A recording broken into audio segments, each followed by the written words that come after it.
Entonces, permíteme, abro aquí el archivo. Ay, bueno, listos, grabando. Listo, ahí nos vemos bien. El sonido. Y vamos a comenzar esta nueva temporada de Marandúa Verde con una invitada muy especial. Ella es María Eugenia Rinaudo, ecóloga con maestría en sistemas de vida sostenible. Tiene más de 15 años de experiencia abordando el tema de la biodiversidad y el cambio climático desde diferentes dimensiones. Actualmente se desempeña como la directora de sostenibilidad de la Universidad EAN aquí en Colombia, donde además ejerce como docente, investigadora y consultora de proyectos nacionales e internacionales. Así que María Eugenia, pues bienvenida al Marandúa Verde y gracias por atender esta invitación. No, a ti, Laura, muchísimas gracias y bueno, un placer. Será una conversación bastante importante para el país. Sí, estamos en un contexto nacional clave, bueno, mundial, pero hablemos de lo que pasa a nivel nacional y también a nivel regional con esta alerta del fenómeno del niño. Y la primera pregunta es, ¿cómo podemos entender qué es el fenómeno del niño, lo que está pasando y estas consecuencias que estamos viviendo en el ambiente? Sí, muy importante, digamos, contextualizar a la audiencia sobre este tema. Antes de hablar incluso del fenómeno del niño, quisiera como irme un poquito al origen, ¿no? Digamos, al tema que en este momento estamos enfrentando como desafío planetario y es el cambio climático. En estos momentos, como civilización, vivimos en policrisis, realmente tenemos varias crisis interactuando, que muchas de esas crisis también se están convirtiendo en oportunidad de cambiar formas de producción, consumo y hasta de vida, inclusive de todos nosotros.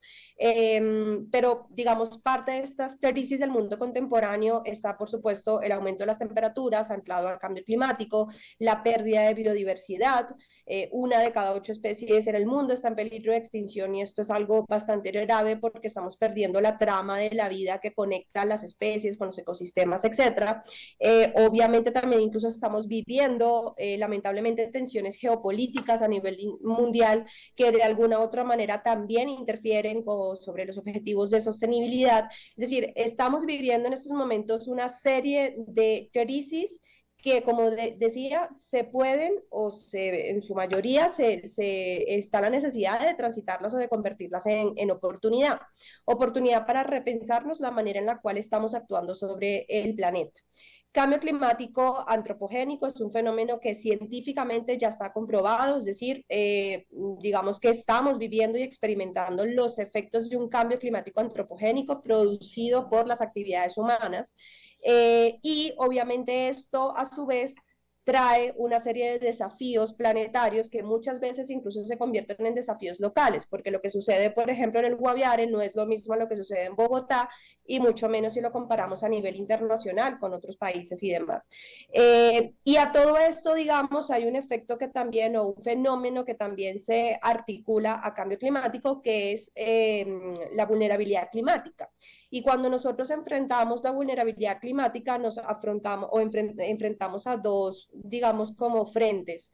Uno, que es el fenómeno del niño, que es el que hoy estamos viviendo en este momento, relacionado con sequías, deshidratación del suelo, de la vegetación, incendios forestales, etcétera. Es decir, mucho calor prácticamente. El fenómeno del niño lo que trae es mucho calor, un aumento de las temperaturas sustancialmente hablando, y el fenómeno de la niña, que es el otro extremo, son las lluvias, son las inundaciones, son temperaturas muchísimo más bajas que evidentemente traen también consigo otras problemáticas, ¿no? Sobre todo a nivel quizás agrícola y demás. Entonces, digamos que estos extremos climáticos no son nada buenos, se acentúan, por supuesto, con el cambio climático, porque el cambio climático, a su vez, de alguna manera, promueve la magnitud de estos fenómenos y desde el año pasado, pues estamos ya en el planeta como tal viviendo el fenómeno del niño, un aumento de las temperaturas de una manera bastante extrema en todo el planeta, en todo el mundo, y en Colombia se están viendo los efectos de ese fenómeno del niño ahorita, es decir, entre enero y abril, mayo aproximadamente estaríamos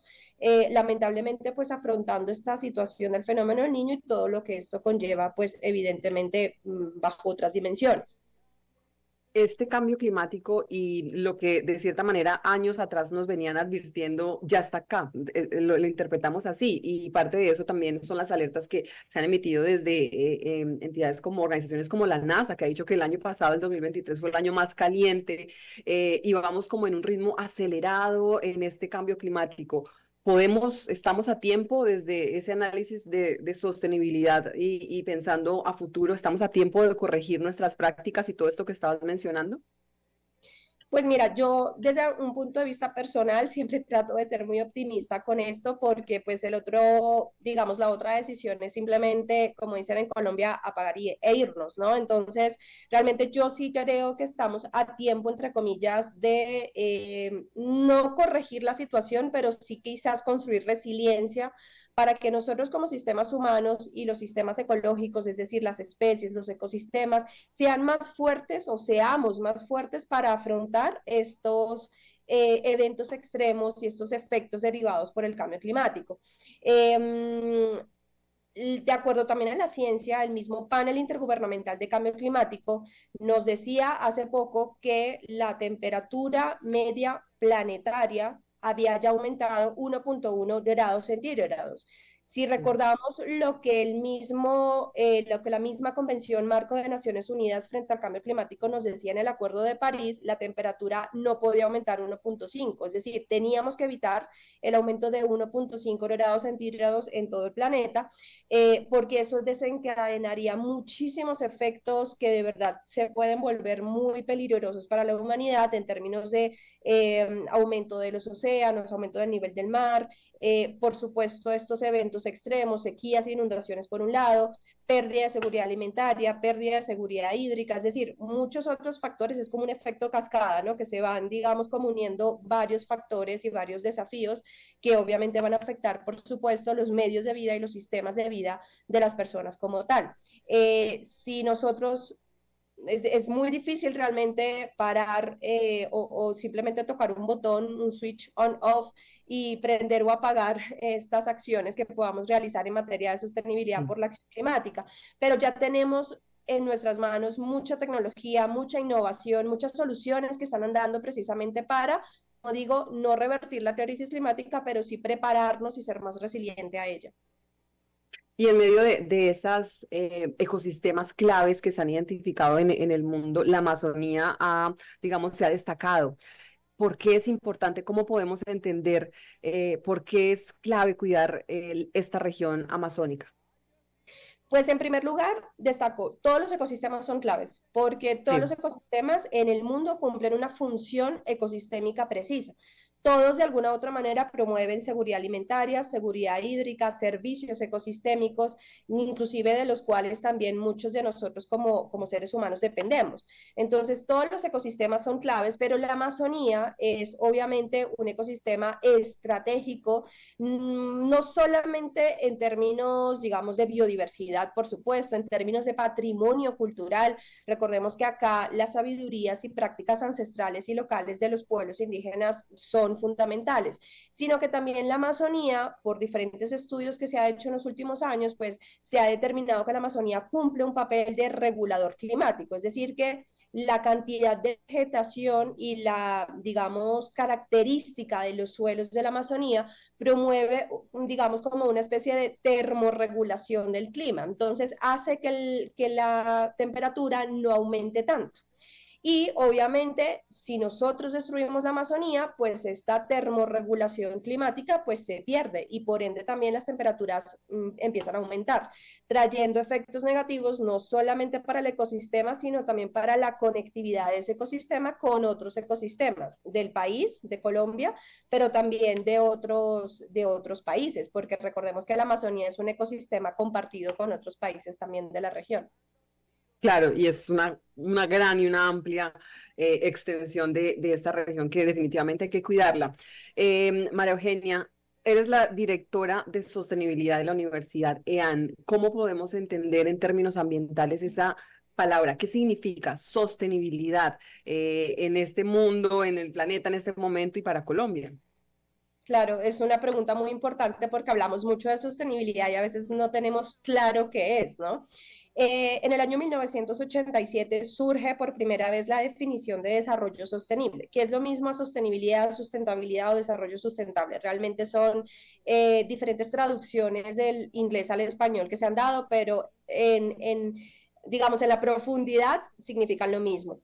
Y cuando surgió en 1987 esta definición, surgió como lo conocemos quizás muchas personas hoy en día, que es esa capacidad que yo tengo para dejarle a las generaciones futuras recursos naturales, pues para que ellos puedan utilizarlo, ¿no? Hoy en día y viviendo una era geológica como es el antropoceno, que ya sabemos que es una era geológica de muchos cambios transformativos, como por ejemplo los que estamos hablando en este episodio, pero también aunado a una degradación socioecológica, es decir, una desarticulación de nosotros como seres humanos frente a la naturaleza, porque hemos perdido la noción de que somos parte de la naturaleza también. Hoy en día ya empezamos a transitar hacia nuevas formas de entender la sostenibilidad y la vemos como esa suma entre lo ambiental, lo social y lo económico, pero abrazado por la cultura. Acá la cultura es fundamental porque marca precisamente una identidad propia, una identidad territorial, una identidad comunitaria de cómo se puede abordar diferentes prácticas innovadoras en un territorio o en un sector productivo para producir o diseñar, como a mí me gusta llamarlo muchas veces, futuros posibles. Para mí la sostenibilidad es eso, diseñar futuros posibles, donde todos nos podamos ver en ese futuro, juntos, unidos, de una manera equitativa, respetando las diversidades, respetando las formas de entender y de explorar el mundo. Por eso para mí, digamos, un incondicional de la sostenibilidad son los acuerdos y las negociaciones que se pueden dar entre diferentes actores para que podamos entre, digamos, todos construir esos futuros posibles. Y acá tú mencionas un tema importante, es que yo trabajo en una universidad que es una universidad del emprendimiento sostenible y es el emprendimiento también como un habilitante para diseñar esos futuros posibles, ¿no? Es como una especie de instrumento, de herramienta, el emprendimiento que nos permite precisamente transitar hacia la sostenibilidad. Un emprendimiento real, un emprendimiento consciente y eficiente también, pues, y obviamente, por supuesto, acompañado por múltiples actores del territorio. Y esa es mi siguiente pregunta. ¿Cómo lograr que aquí en la Amazonía, aquí en el departamento del Guaviare, los habitantes que están en en medio de estos puntos claves, que hoy enfrentan tal vez un panorama de deforestación por una u otra razón, puedan tener o puedan implementar prácticas más sostenibles? ¿Qué es clave? Es decir, gobiernos locales, no sé, propuestas del gobierno nacional, ¿cómo poder lograrlo? Yo creo que, y por la experiencia que he tenido, digamos, como abordando este tipo de iniciativas, yo creo que la palabra clave aquí son las alianzas. Las alianzas y los modelos de gobernanza que nosotros podemos construir uniendo a diferentes actores, como tú bien acabas de mencionar, los gobiernos locales, las empresas, el sector privado, las comunidades, la academia, los institutos de investigación, son claves precisamente para que nosotros podamos germinar esa semilla unificadora, por así decirlo, unificadora no porque rige un solo camino, sino unificadora porque todos tenemos un objetivo en común súper claro. Y creo Ok. que esa es, digamos, como la marca que nosotros como también universidad hemos construido, no solamente en Bogotá, pues que tenemos nuestra sede física, por supuesto, sino también en los territorios. Nos estamos acercando o nos hemos acercado mucho a los territorios precisamente para tejer, ¿no? Esas alianzas y diseñar esos modelos de gobernanza con los diferentes actores. Tan es así que el año pasado inclusive abrimos una sede ya física, inclusive en Puerto Carreño, en Bichada, en nuestra Orinoquia colombiana, y este año tenemos muchos proyectos y proyecciones para llegar con más fuerza también, por ejemplo, a la Amazonía, ya que pues hemos hablado de lo estratégico y lo importante que es este ecosistema, pero también de otros ecosistemas que son estratégicos para Colombia, como por ejemplo el océano. El océano también es un sumidero de carbono muy importante para el país y a veces se nos olvida, ¿no? Que tenemos esa gran fuente de absorción de carbono y nos quedamos solamente, nos centramos solamente en los bosques. Los Es también bosques. los océanos un ecosistema súper estratégico para el país y por esa razón también estamos explorando iniciativas territoriales y sectoriales, digamos, desde nuestra iniciativa EAN Caribe. ¿Qué apoyo o qué papel juegan ustedes? Es decir, abrieron esa sede en Puerto Carreño, desde allá se están apoyando iniciativas, emprendimientos, los guían, ¿en qué, sí, como, cuál es el papel de ustedes en ese consolidar esas prácticas? Sí, digamos que la intención de llegar a Puerto Carreño, por ejemplo, en este caso, era básicamente eso, o sea, de convertirnos en un gestor, por así decirlo, de conocimiento, y con eso no quiero decir que nosotros llegamos con el conocimiento, estableciendo el conocimiento en el territorio, sino todo lo contrario, generamos una Particular. serie de diálogos y Ujú. ecología de saberes con los actores locales, precisamente para germinar esos procesos de emprendimiento sostenible. Nuestra intención es realmente explorar y descubrir esas intenciones y esos propósitos de los actores locales para convertirlos en emprendimientos sostenibles, tanto desde lo sectorial o lo territorial, pero siempre con el enfoque de emprendimiento y sostenibilidad. Buenísimo, porque son muchas las tal vez ideas que de pronto hay en territorio, pero que no logran ser apalancadas, que no logran ese espacio y muchas veces pierden fuerza y al final son esas iniciativas las que también vale la pena apoyar. Ah, lo hablo acá también porque tenemos algunas experiencias exitosas en el Guaviare que vale la pena, ojalá fueran replicadas en toda la Amazonía. Este año Colombia se prepara para ser anfitriona de la 16ª Conferencia de Naciones Unidas sobre la diversidad biológica. Otro término que también es común, pero uno a la vez como que no sabe de qué se está refiriendo. Biodiversidad, diversidad biológica. ¿Qué representa que vayamos como Colombia a ser anfitriones de un evento como esto? ¿Quiénes van a estar allí? ¿Quiénes participan? Ujú. Pues antes de responder la pregunta sobre la COP16, importante aclararle a la audiencia, biodiversidad y diversidad biológica es lo mismo, es como cuando les mencionaba hace rato sostenibilidad y sustentabilidad. Sustentabilidad. Son, digamos, términos traducidos del inglés al español que han, digamos, como cogido diferentes como apreciaciones, pero realmente es lo mismo. Cuando hablamos de biodiversidad o de diversidad biológica, es el conjunto de especies vivas que habitan y cohabitan en un espacio determinado y obviamente esa interacción que surge desde esas especies con quizás otros elementos vivos o no vivos del territorio. Entonces, digamos que es el conjunto de lo vivo realmente que habita en el planeta. La COP16, digamos, representa un hito muy importante para no solamente Colombia, sino América Latina, porque digamos que el país, Colombia, hospeda la COP16, pero es un evento internacional. Entonces, acá la Ujú. importancia es que todos los países que asistan a este evento de alguna manera reconozcan la importancia de la biodiversidad, pues para hacer frente a las crisis del mundo contemporáneo que hablábamos al inicio. ¿Qué es una COP? Primero, es una conferencia de las partes traducida en inglés y básicamente es una reunión que en este caso para biodiversidad se realiza cada 2 años en algún país determinado del planeta, en este caso este año tocó Colombia, donde los países se reúnen para discutir y revisar cómo van los marcos de implementación de los acuerdos internacionales de biodiversidad. Ujú. Nosotros tenemos unos instrumentos globales vinculantes, es decir, que todos los países tienen de alguna u otra manera que garantizar su cumplimiento con unas metas asociadas a conservación, a protección y restauración de la biodiversidad. Estas reuniones lo que hacen es entonces revisar cómo van estos cumplimientos o estos avances de cumplimiento frente a estas metas globales que desde las Naciones Unidas se promovieron.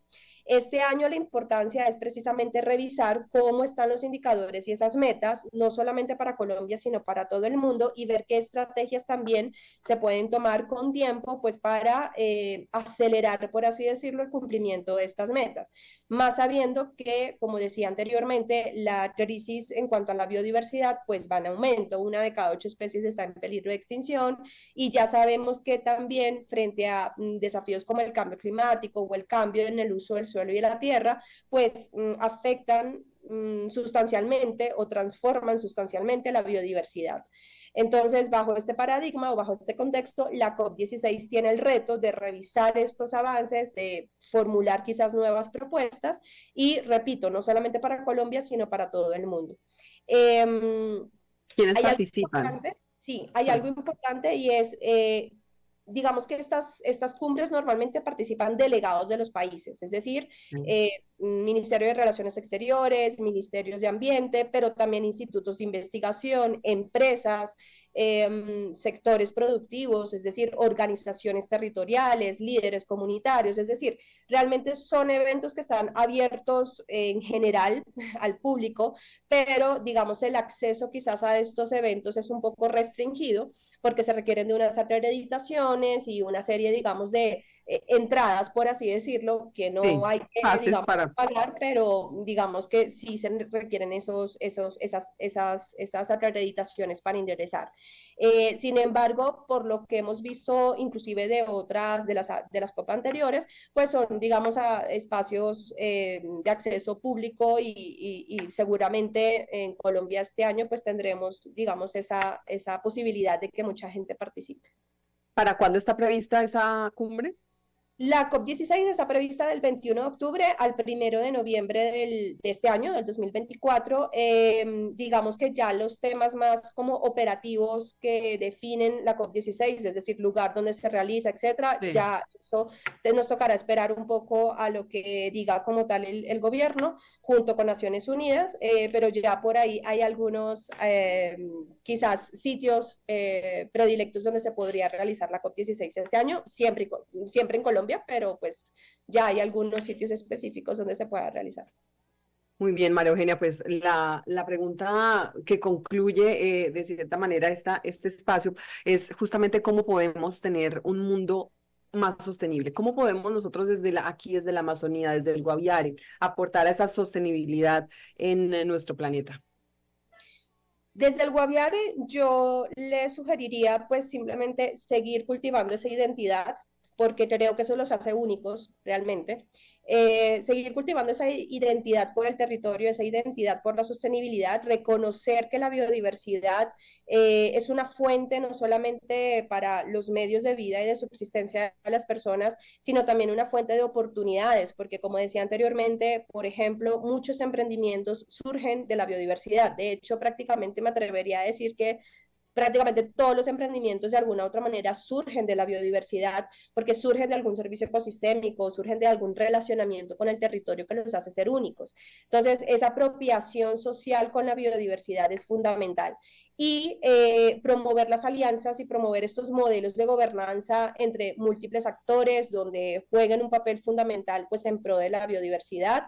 Obviamente desde ya pues el rol de la academia es importante, cuenten con la Universidad de AN para lo que requieran, acá estamos siempre con las puertas abiertas precisamente para apoyar este tipo de procesos y seguir construyendo sostenibilidad bajo diferentes frentes. Pues qué bueno poder entender un poco más de esa sostenibilidad, especialmente en este contexto del país, cuando vemos que vamos a pasar de un fenómeno del niño muy intenso a probablemente un fenómeno de la niña en cuestión de meses y tenemos que estar preparados, ¿no? De cierta manera, eso es parte de lo poco sostenibles que hemos sido en años anteriores, ¿no? Sí, y de acuerdo, y de hecho eso es un indicador de lo que muy seguramente vamos a seguir viviendo en los próximos años, porque así como tú dices, hoy estamos viviendo un fenómeno del niño, pero seguramente en las próximas semanas, meses estamos ya afrontando un fenómeno de la niña, eso es lo que pasa viviendo con cambio climático, viviendo con incertidumbre climática, y eso es lo que seguramente va también a definir nuestro futuro frente a la humanidad, cómo nosotros estamos siendo resilientes a experimentar o vivir este tipo de situaciones. Recuerden finalmente que el cambio climático es un síntoma de que el planeta no está bien. Hemos hecho algo, digamos, errado como humanidad al transformar el clima de esta manera, pero también tenemos muchas soluciones en nuestras manos para hoy, por lo menos, como decía, no revertir la crisis climática, pero sí ser mucho más resilientes para vivir con ella. Y también para dejarle algo a nuestras futuras generaciones. de acuerdo. Pues María Eugenia, muchísimas gracias por este espacio para acompañarnos aquí en Marandúa Verde, este podcast que hemos creado con la intención justamente de que podamos ser más sostenibles, sustentables, conscientes de lo que hacemos desde la Amazonía, porque aquí todo lo que hacemos tiene repercusión en nuestro planeta y esa es la idea, que nuestros oyentes, nuestros seguidores podamos generar en ellos una acción de cambio. Gracias por estar con nosotros. Gracias a ti, Laura. Un abrazo a todos. Listo. Bueno, muchísimas gracias, María Eugenia.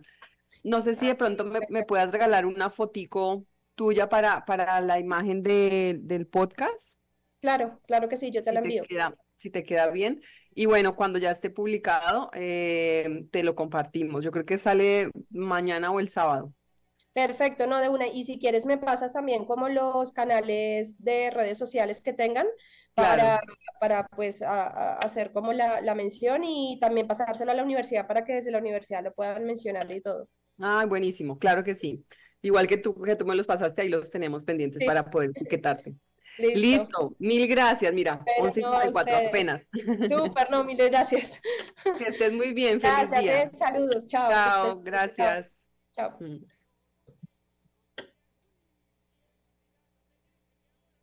Ay, verdad que nos queda el intro, Fiverr. Ya se me había olvidado. Espere que, oiga, me llegué corriendo. Sí, me encantó ese verde, me encantó, me encantó, me encantó. El verde le da, o sea, le da como tranquilidad, pero igual se destaca el loguito. Lindo.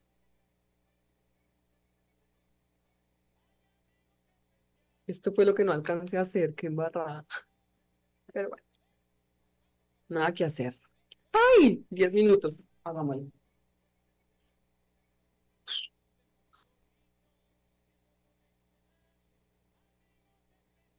Voy a decir, bienvenidos a una nueva temporada de Marandúa Verde, el espacio. ¿Me puedo alejar un poquito? El micrófono no me da.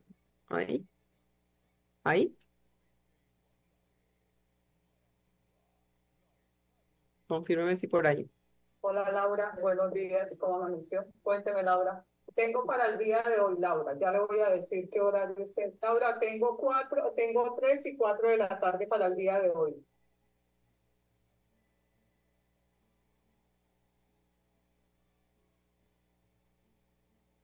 ¿Listo? ¿Qué? ¿Qué tiempo? ¿Qué cosa del tiempo? ¿Dónde? Ah, arriba. Entonces espérelo. No, ay, pero toca esperar 10 veces, 10 minutos. O lo hacemos por Meet.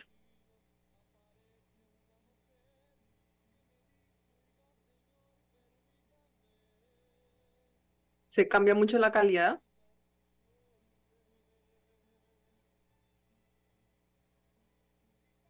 Ok. Bueno, espere para que no me equivoque. Lo hacemos rápido. O le subo a la camarita para que no. Espere, la trato de alejar un tris. Ay, me da miedo que se caiga. ¿Por ahí? No, pero es que sí se ve. Ah, ahí le recortó. Pero no, no me da el.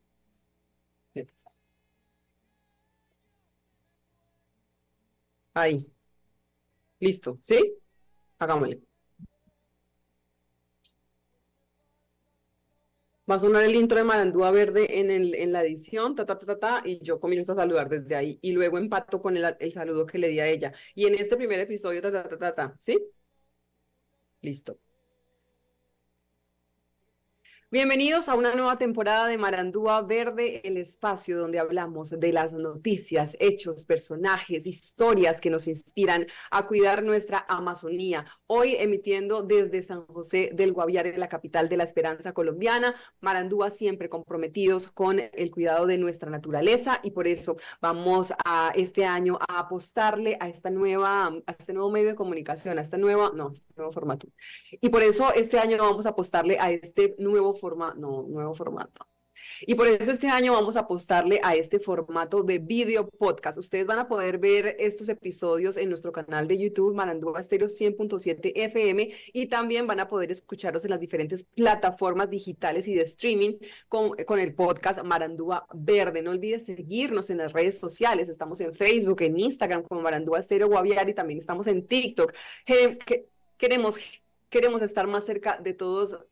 Queremos estar más cerca de todos nuestros seguidores y oyentes, y por eso hemos creado estos espacios.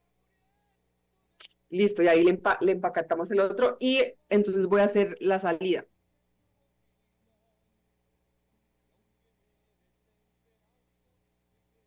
Espéreme que le quería poner algo. Me quedan 6 minutos. Espere que quiero terminar todos los episodios con un dato y lo tenía por aquí.